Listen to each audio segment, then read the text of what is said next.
तो भैया आज के इस वीडियो में आप सभी का स्वागत है और ये वीडियो बहुत ही इम्पॉर्टेंट होने वाली है। और इस वीडियो को प्यारे दोस्त मैं बता देता हूँ, आप इसे फुल वॉच कर लीजिएगा, क्योंकि अगर आप इसे फुल वॉच नहीं करेंगे तो मान लीजिए बहुत बड़ी गलती करने वाले हैं। क्योंकि आज के इस वीडियो में मैं आप सभी को कक्षा 10 गणित के सबसे महत्वपूर्ण प्रश्नों को बताऊंगा जो विद्यार्थी जिसमें कंफ्यूज हो जाते हैं। और ये सारे प्रश्न बोर्ड परीक्षा में सबसे ज़्यादा बार पूछे जाने वाले प्रश्न हैं, यानी कि अक्सर बार देखा गया है कि ये प्रश्न पूछे गए हैं। और ये प्रश्न है most important questions for 2024 board exam. तो इम्पॉर्टेंट तो है ही, और इस सीरीज में क्योंकि कई सारी वीडियोस रेगुलर आ रही हैं, आप सभी की जैसी डिमांड थी कि सर मोस्ट इंपॉर्टेंट क्वेश्चन पढ़ाइए, तो हम वैसे ही वीडियो आपके लिए लेकर आ रहे हैं।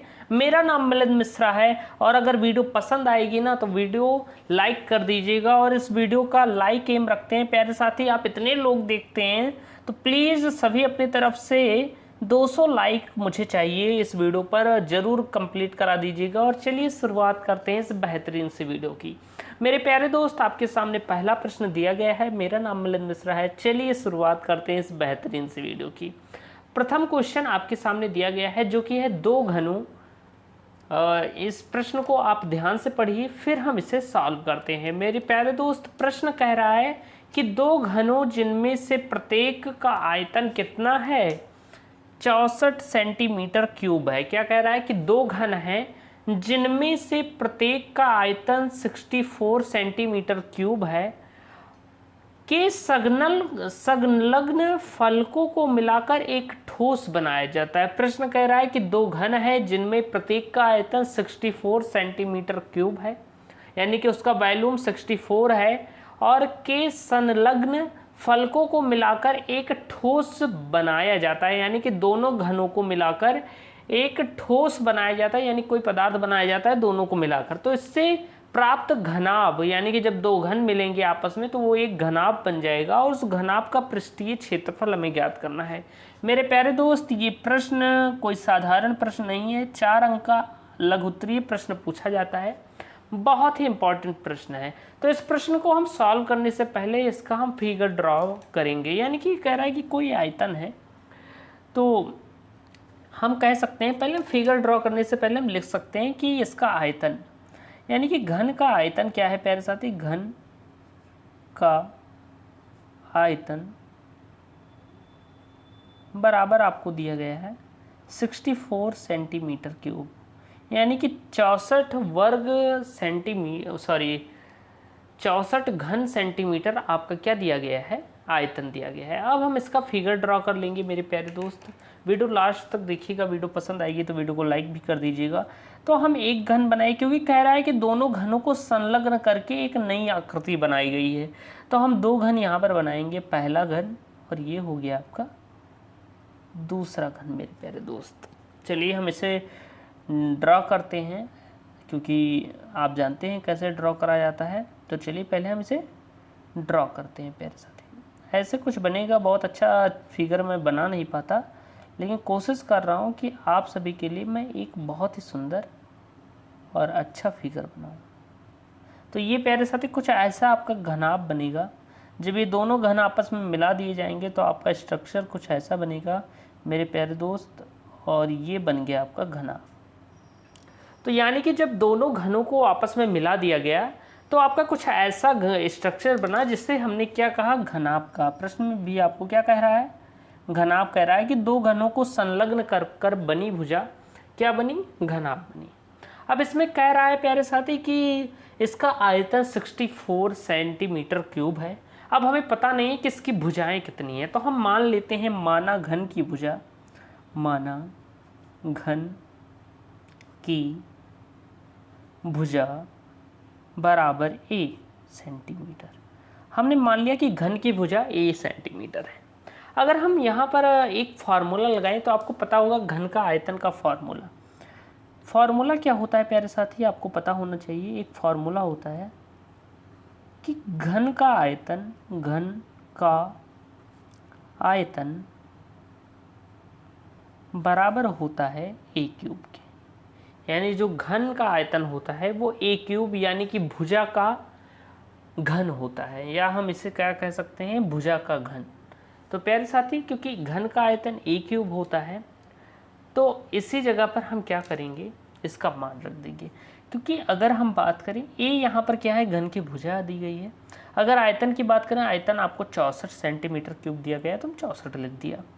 अब a का मान क्या है, आपका a ही है, क्योंकि हमने माना है कि घन की भुजा क्या है, a सेंटीमीटर है, तो हम इसे a क्यूब ही रहने देंगे प्यारे साथी। यानी a क्यूब बराबर है 64 के। हम इसे सही क्रम में लिख दें तो हम कह सकते हैं a क्यूब बराबर है 64 के। अगर हम a का मान ज्ञात करें तो ये क्या हो जाएगा, रूट में चला जाएगा, यहाँ पर क्यूब रूट हो जाएगा, यानी कि क्यूब रूट 64 हो जाएगा प्यारे साथी। अब हम इसका मान ज्ञात करेंगे तो a बराबर आपका क्या आएगा, अब इसका क्यूब रूट आप निकालेंगे तो 64 का क्यूब रूट होता है 4, क्योंकि 4 चौक 16, 16 चौक के 64। जब आप 4 को 3 बार गुणा करेंगे तब 64 आएगा, यानी a बराबर आपका 4 आ गया है। यानी हम कह सकते हैं कि घन की भुजा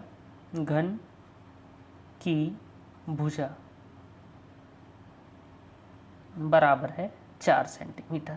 अब हमें यहाँ पर पता चल गई है घन की भुजा, यानी कि जो ये दो घनों को मिलाकर, यानी जो घन दिए गए थे उनको मिलाकर जो ये स्ट्रक्चर बना है, इसकी भुजा क्या है, 4 सेंटीमीटर है। तो यानी हम कह सकते हैं इसकी लंबाई क्या है, ये वाली भुजा क्या है प्यारे साथी, ये आपकी 4 सेंटीमीटर है। ये वाली भुजा है, यानी जो इसकी चौड़ाई कह सकते हैं, ये 4 सेंटीमीटर है। ओके, ये आपकी ऊंचाई हो गई, ये आपकी क्या हो गई, लंबाई हो गई, सॉरी ये आपकी चौड़ाई हो गई। और अगर हम बात करें इसकी लंबाई की प्यारे साथी, तो एक घन की भुजा ये रही यहाँ तक, दूसरे की यहाँ से यहाँ तक है। तो अगर हम बात करें तो यहाँ पर ये यहाँ से यहाँ तक तो 4 सेंटीमीटर है, और यहाँ से यहाँ तक भी ये 4 सेंटीमीटर है, क्योंकि यहाँ पर दो घन है, ये पहला घन है, दोनों को मिलाकर एक भुजा बनी है। तो ये पहला, ये दूसरा है, तो ये 4 4 हो गया।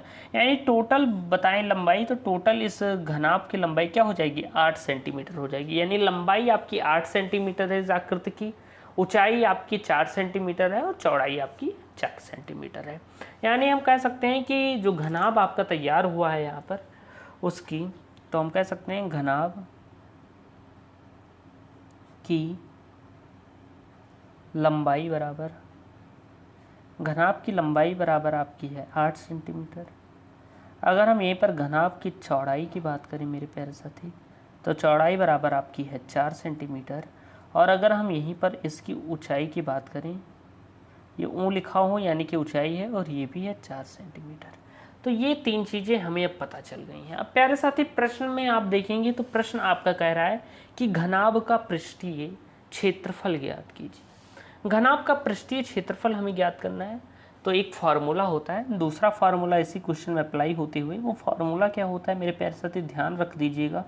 फार्मूला होता है कि घन का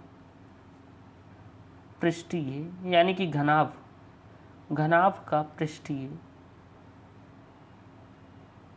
क्षेत्रफल, घनाभ का पृष्ठीय क्षेत्रफल बराबर होता है मेरे प्यारे साथी, घनाभ का पृष्ठीय क्षेत्रफल बराबर होता है, अगर आप देखेंगे तो वो होता है 2 × LB + BH + LH, HL, LB + BH + LH। अब हम इसे सॉल्व करेंगे मेरे प्यारे साथी। उससे पहले मैं आपको बता देता हूँ कि अगर आपको थोड़ा नोट्स चाहिए या क्विज चाहिए, तो आप चाहे एक टेलीग्राम चैनल मैंने अपना भी बनाया है जिसका नाम है मैथ्स बाय मिलिंद सर, उसे आप ज्वाइन कर दीजिएगा। कि आगे हम इसे सॉल्व करते हैं मेरे प्यारे साथी। तो घनाभ का पृष्ठीय क्षेत्रफल होता है 2 × LB + BH + LH। तो प्यारे साथी, अगर हम बात करें तो यहाँ पर क्षेत्रफल हमें ज्ञात करना है इसका, तो ये 2 × L क्या है, यहाँ पर लंबाई है, लंबाई आपकी 8 सेंटीमीटर है, इंटू B आपकी क्या है, चौड़ाई है, चौड़ाई 4 है, प्लस लगाया, फिर B क्या है, चौड़ाई है, तो 4 इंटू H क्या है, आपकी ऊंचाई है, हाइट है, B for breadth, L for length, length means लंबाई, ब्रेथ फिर चौड़ाई, और H फॉर हाइट यानी कि ऊंचाई। अब प्लस यहाँ पर बात करें तो H यानी हाइट 4 है, और लेंथ आपकी 8 है। इन सबको आपस में हमें जोड़ देना है प्यारे साथी। हम इसे जोड़ देंगे तो 2 ब्रैकेट के अंदर 8 चौक 32 प्लस 4 चौक 16 प्लस 8 चौक 32।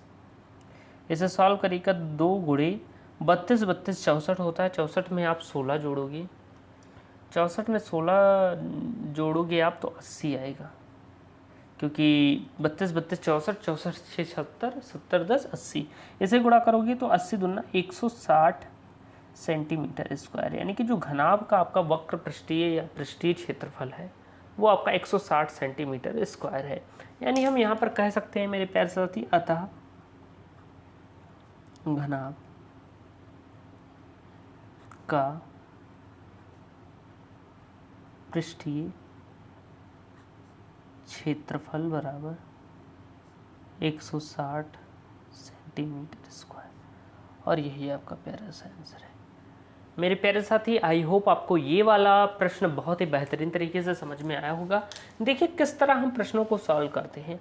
ये प्रश्न आपका दीर्घ उत्तरीय में भी आ सकता है। मैंने इसमें क्योंकि न्यूनतम मैं मानकर चलता हूँ कि 4 अंक का आ सकता है। अगर मैं बात करूँ कि ये प्रश्न कब पूछा गया है, ये भी ध्यान दे दीजिए। तो सन 2022, 19 और 23 में ये प्रश्न पूछा जा चुका है। बहुत ही इंपॉर्टेंट प्रश्न है। मैंने 2-3 पेपर देखे हैं और उसमें इस प्रश्न को मैंने देखा है, इसलिए ये प्रश्न मैं आपके सामने लेकर आया हूँ।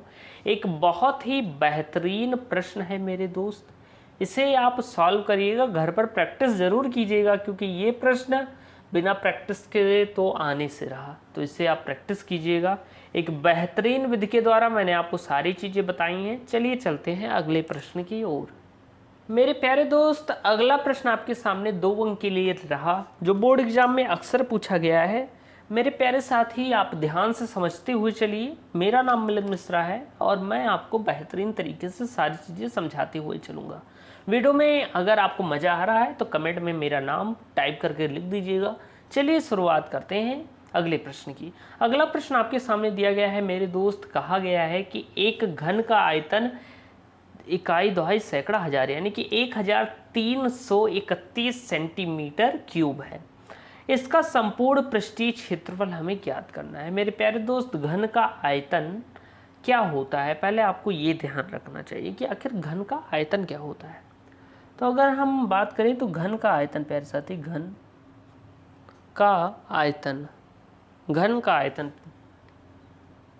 घन का आयतन बराबर होता है, ये एक फॉर्मूला होता है, ए क्यूब। घन का आयतन क्या होता है, ए क्यूब होता है, जहाँ पर ए उसकी भुजा होती है, जहाँ पर आप कह सकते हैं चूँकि ए बराबर क्या है, भुजा है। ऐसा थी। अब अगर हम बात करें यहाँ पर तो घन का आयतन ए क्यूब होता है। यहाँ पर आयतन आपको दिया गया है, आयतन कितना दिया गया है, 1331 आपको दिया गया है, बराबर ए क्यूब। अगर हम ए की वैल्यू फाइंड करें तो ए बराबर हो जाएगा क्यूब रूट 1331, यानी कि ए बराबर आपका हो जाएगा 11। ये आपका क्या हो जाएगा, 11 के बराबर हो जाएगा। यानी आपकी भुजा जो आई है वो 11 प्राप्त हुई है। भुजा बराबर क्या है, भुजा बराबर है 11 सेंटीमीटर। भुजा आपको 11 सेंटीमीटर पता चली है। अब यहाँ पर अगर आप चित्र भी ड्रा करना चाहें, एग्जाम में आप चित्र ड्रा करेंगे तो थोड़ा अंक मिलने के चांस आपको थोड़ा ज़्यादा हो सकते हैं। तो चित्र भी हम ड्रा कर लेते हैं, कुछ कठिन नहीं है। घन आपको बनाना है। ऐसे हमने घन बनाया, मान लीजिए ये आपका घन है, ये देखिए घन बन रहा है ये, और इसकी भुजा हमें पता चल गई क्या है, 4 सेंटीमीटर। ये भी 4 सेंटीमीटर, ये भी 4 सेंटीमीटर और ये भी 4 सेंटीमीटर। ये इसकी बात कर रहा है, ये इस भुजा की और ये इस भुजा की। तो ये 4-4 सेंटीमीटर आपकी भुजाएं हो गई हैं। अब हमें क्या ज्ञात करना है, इसका संपूर्ण पृष्ठीय क्षेत्रफल ज्ञात करना है। हमें भुजा का मान तो पता चल गया है, अब हम संपूर्ण पृष्ठीय क्षेत्रफल ज्ञात कर सकते हैं। तो प्यारे साथी, घन का संपूर्ण पृष्ठीय क्षेत्रफल, घन का समपूर्ण पृष्ठीय क्षेत्रफल बराबर होता है मेरे प्रिय साथी 6a²। क्या होता है, 6a², जहाँ a उसकी भुजा है। अगर हम निकालें तो 6 इंटू a का मान आपका 11 आया था, 11 का स्क्वायर, यानी कि ये हो जाएगा 6 गुणे 11 की रही हम 121। इसे सॉल्व करेंगे तो 6 9 6 6 2 12 के 2 हाथ से ले गए, 6 9 6 7, यानी कि 726 सेंटीमीटर स्क्वायर इसका संपूर्ण पृष्ठीय क्षेत्रफल होगा, आप लिख सकते हैं, अतः इसका संपूर्ण पृष्ठीय क्षेत्रफल बराबर 726 सेंटीमीटर स्क्वायर। गुणा करके देख लीजिए, 6 × 9 6, 6 दूना 12 के 2 हाथ से लिखें, 6 × 9 6 7। तो यानी कि इसका संपूर्ण पृष्ठीय क्षेत्रफल आपका क्या आ गया, 726 सेंटीमीटर स्क्वायर आ गया। आप इतना कर देंगे मेरे प्यारे साथी, आपका 2 अंक एकदम क्या हो जाएगा, कन्फर्म हो जाएगा। क्या हो जाएगा, कन्फर्म हो जाएगा, और कोई रोक नहीं पाएगा कि ये अंक आप प्राप्त नहीं कर सकते। अब चलिए अगले क्वेश्चन की बारी है। अगला प्रश्न आपके सामने दिया गया है, ये रहा आपका अगला प्रश्न। आपकी स्क्रीन पर थोड़ा केबीसी वाले स्टाइल में बोलते हैं, क्या बोलते हैं अमिताभ बच्चन, कि ये रहा अगला प्रश्न आपकी स्क्रीन पर। तो चलिए देखते हैं इस प्रश्न को कैसे सॉल्व करेंगे मेरे प्यारे साथी, मेरे प्यारे दोस्त। यहाँ पर देखिए बहुत ही आसान सा प्रश्न है। ये प्रश्न ज़्यादा से ज़्यादा पूछा जाएगा तो 2 अंक का पूछ लिया जाएगा, कभी कभी 4 अंक में आने की संभावना बन जाती है। कोई कन्फर्म नहीं है कि ये 4 अंक में आ ही जाएगा, लेकिन कभी कभी हो सकता है, क्योंकि लेंथी क्वेश्चन तो है ही, कोई बहुत छोटा तो है नहीं। तो 2 अंक के प्रश्न में मैंने आपको रखा है, 4 में भी पूछा जा सकता है कभी कभार, अक्सर नहीं पूछा जाता लेकिन कभी कभार पूछ लिया जाता है। प्यारे साथी, अगर हम इसे बात करें तो अगर हम स्टार की कैटेगरी में देखें तो ये आपका रहा 1 स्टार क्वेश्चन। इसके पहले वाला आपका 3 स्टार था, जो उसके पहले था वो आपका 5 स्टार क्वेश्चन था। जितने स्टार उतने आने की संभावना ज़्यादा। तो यहाँ पर बात करें तो ये x² - 2x के शून्य ज्ञात करने तथा शून्यकों की सत्यता की जाँच करनी है। कैसे जाँच करेंगे मेरे प्यारे साथी, मेरे प्यारे दोस्त, ध्यान से समझिएगा। हमें पहले इसका भाज्य गुणनखंड करना होगा। x² - 2x - 8 का हम पहले अभाज्य गुणनखंड निकालेंगे। तो गुणा करने पर 8 और जोड़ने या घटाने पर कितना आना चाहिए, 2 आना चाहिए। तो 4 दूना 8, 4 में से 2 गई 2, यानी x² - 4 - 2 × x - 8 = 0। सॉल्व करिए तो x² - 4x + 2x - 8 = 0। तो सॉल्व कीजिए, 2 युग्म 2 युग्म, तो यहाँ से हम x कॉमन ले सकते हैं, तो x - 4 हो गया। x कॉमन लेंगे तो x - 4 प्लस 2 कॉमन लिया तो x - 4 = 0। x - 4 मेरे प्यारे साथी एक कोष्टक में, x + 2 आपका एक कोष्टक में बराबर हो गया 0 के। अगर हम यहाँ पर x का मान ज्ञात करें तो x बराबर आपका आ जाएगा +4 और x बराबर आ जाएगा आपका -2, यानी एक शून्य का आपको +4 प्राप्त हुआ है, एक शून्य का आपको -2 प्राप्त हुआ है। हमें सत्यता जांच करनी है, शून्य की सत्यता जांच करनी है, तो हम यहाँ पर सत्यता जांच की हेडिंग डालेंगे। क्या डालेंगे, सत्यता की जांच, सत्यता की जांच। सत्यता की जांच की बात करें प्यारे साथी, तो यहाँ पर हम डालेंगे सत्यता की जांच। अब हम सत्यता की जांच में क्या करेंगे मेरे प्यारे साथी, यहाँ पर ध्यान से समझिएगा कि सत्यता की जांच में 2 फार्मूला होता है। पहला होता है शून्यकों का योग। पहला कंडीशन क्या होता है, शून्यकों का योग जब लेफ्ट हैंड साइड बराबर होगा राइट हैंड साइड के तब प्रूव होगा, और शून्यकों का योग बराबर होता है मेरे प्यारे दोस्त -b/a। अब यहाँ पर अगर हम बात करें ABC क्या है, तो यहीं से इसका मान निकलेगा। अगर a की बात करें यहाँ पर तो 1 है, क्योंकि आगे कोई गुणांक नहीं है। b की बात करें तो -2 है, और c आपका -8 है प्यारे साथी। तो ये हमने लिख दिया मान।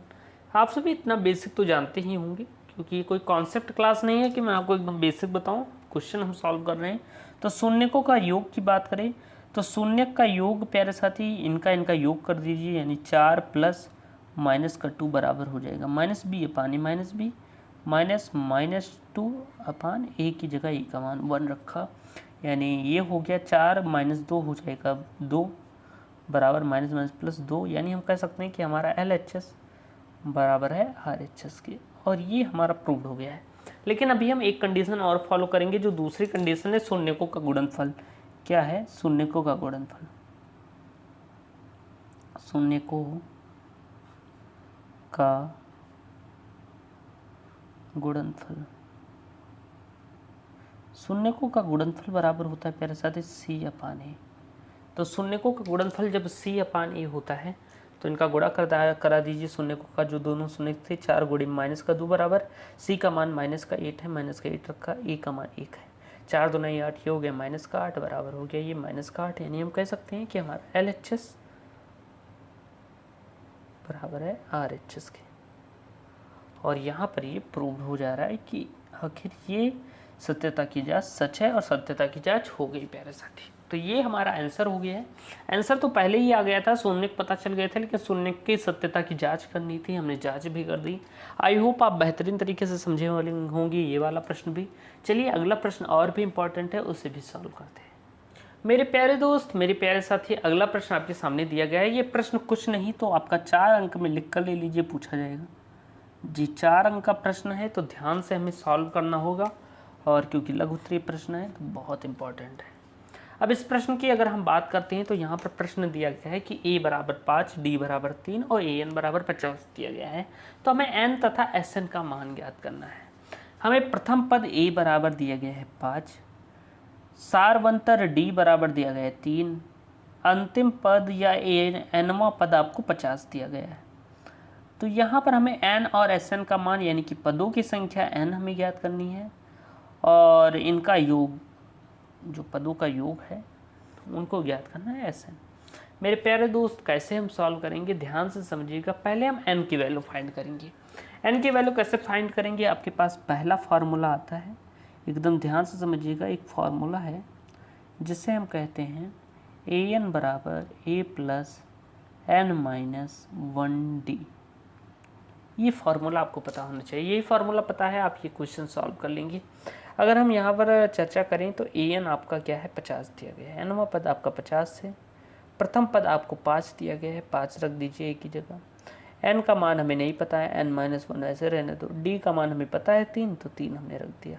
सॉल्व कीजिए, 50 इधर आएगा माइनस में हो जाएगा, यानी 50 माइनस 5 बराबर हो जाएगा 3n-3। मेरे प्यारे दोस्त, आप इसे सॉल्व करेंगे ये 45 हो जाएगा, और ये माइनस का 3 जब इधर आ जाएगा तो ये प्लस का 3 हो जाएगा बराबर 3n, यानी 3n बराबर हो जाएगा आपका 48। 45 3 48 होता है।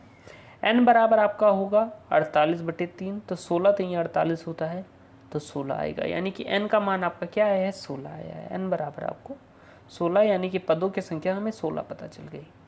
अब हमें sn ज्ञात करना है, यानी कि n पदों का योग ज्ञात करना है। तो sn इसका भी एक फार्मूला होता है, आपको पता होना चाहिए फार्मूला क्या होता है।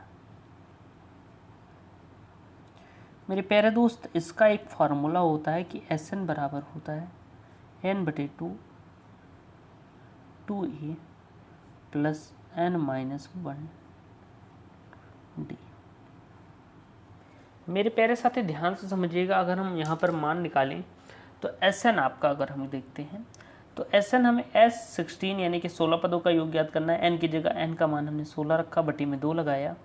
फिर हम करेंगे एक कोष्ठक के अंदर की बात, तो 2 गुणे a की मान की बात करें तो a का मान हमें यहाँ पर क्या दिया गया है, a का मान हमें 5 दिया गया है। मेरे प्यारे साथी, a का मान हम यहाँ पर 5 रख देंगे, और ब्रैकेट के अंदर n की जगह n का मान 16 माइनस 1, और ये हो जाएगा आपका d की जगह d का मान रख देंगे जो कि है 3। d का मान क्या आया था 3 आया था। अब हम इसे सॉल्व करेंगे, ऐसे सॉल्व कर दीजिए, आपका आंसर आ जाएगा। अगर हम x16 का बात करें तो x16 बराबर हो जाएगा 16 का 2 से भाग दिया 8, ब्रैकेट के अंदर 2 पंचे 10, 16 में से 1 गई 15, 15 3 45, यानी ये प्लस का चिन्ह यहाँ था, ये प्लस का चिन्ह है यहाँ, तो 16 3 45 हो जाएगा। मेरे प्यारे साथी देखिए, 16 में से 1 गई 15 और 15 3 45, यानी अब हम इसे सॉल्व करेंगे मेरे प्यारे साथी। तो s16 बराबर होगा 8 इंटू ये हो जाएगा 45 10 55, यानी s16 बराबर हम कह सकते हैं 8 पंचे 40 के 0, 4 हासिल ऊपर है, 8 पंचे 40 4 44, 8 पंचे 40 के 0, 4 हासिल ऊपर है, 8 पंचे 40 4 44, यानी कि आपका s16 क्या आया है 440 आया है। तो हम कह सकते हैं प्यारे साथी, क्या कह सकते हैं कि अतः n बराबर क्या आया था आपका 16 आया था, तथा s16 बराबर 440, और ये आपका आंसर हो जाएगा मेरे प्यारे साथी। तो एकदम बेहतरीन तरीके से हमने ये वाला प्रश्न भी सॉल्व किया है। आप एक बार देखेंगे तो मैं आपको समझा दूँ चाहे कि ये प्रश्न कैसे सॉल्व हुआ था, कि हमने ये लिए थे कुछ प्रश्न और जो ए का मान था इस पर पहले हमने ये वाला फार्मूला लगाया, इससे अप्लाई किया, इससे एन का मान पता किया, फिर हमने एन की वैल्यू इस फार्मूले में रखी और ये सारे की वैल्यू रख दी और हमें 16 पदों का योग पता हो गया। तो देखिए ऐसे ही बेहतरीन तरीके से हम प्रश्नों को सॉल्व करते हुए चलते हैं और एकदम बेहतरीन तरीके से गणित पढ़ते हुए चलते हैं। तो आई होप आपको आज की वीडियो में बहुत मज़ा आया होगा। वीडियो पसंद आई हो तो वीडियो को लाइक कीजिएगा, चैनल को सब्सक्राइब कीजिएगा, क्योंकि आज थोड़े लंबे लंबे प्रश्न भी हमने शामिल किए थे। तो आज के लिए इतना ही, क्योंकि इतनी वीडियो बहुत ही काफ़ी है। मिलते हैं नेक्स्ट वीडियो में, तब तक के लिए धन्यवाद। जय हिंद, वंदे मातरम।